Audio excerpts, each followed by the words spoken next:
सरदार वल्लभभाई पटेल की 150वीं जयंती के उपलक्ष्य में देशभर में एकता यात्राएं आयोजित की जा रही हैं। इसी कड़ी में गुजरात के औद्योगिक नगर वापी में भी यूनिटी मार्च निकाली गई, जिसमें राज्य के वित्त मंत्री कनुभाई देसाई, सांसद धवल पटेल, जिला कलेक्टर, महानगर पालिका के कमिश्नर, जिला पुलिस प्रमुख सहित नगर पालिका के अधिकारी कर्मचारी, स्कूलों के बच्चे और बड़ी संख्या में स्थानीय लोग शामिल हुए। इस दौरान वित्त मंत्री कनुभाई देसाई ने लोगों को सरदार पटेल के स्वतंत्रता संग्राम में योगदान की गाथा सुनाई और उनके जीवन के प्रेरक प्रसंगों का उल्लेख किया। सरदार पटेल की 150वीं जयंती के अवसर पर लोगों को एकता की शपथ दिलाई गई और उनके जीवन से प्रेरणा लेने की अपील की गई। पूरा देश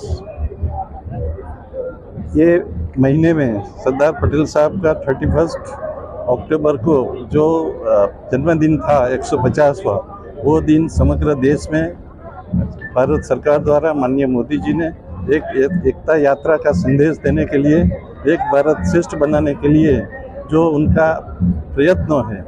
जो उनका आयोजन है, उसमें सब शामिल हो, सब में देशभक्ति की भावना जागे और सब बंधारण की रक्षा के साथ देश का विकास करे। ऐसा मैसेज सरदार साहेबे જે દેશ માટે કર્યું છે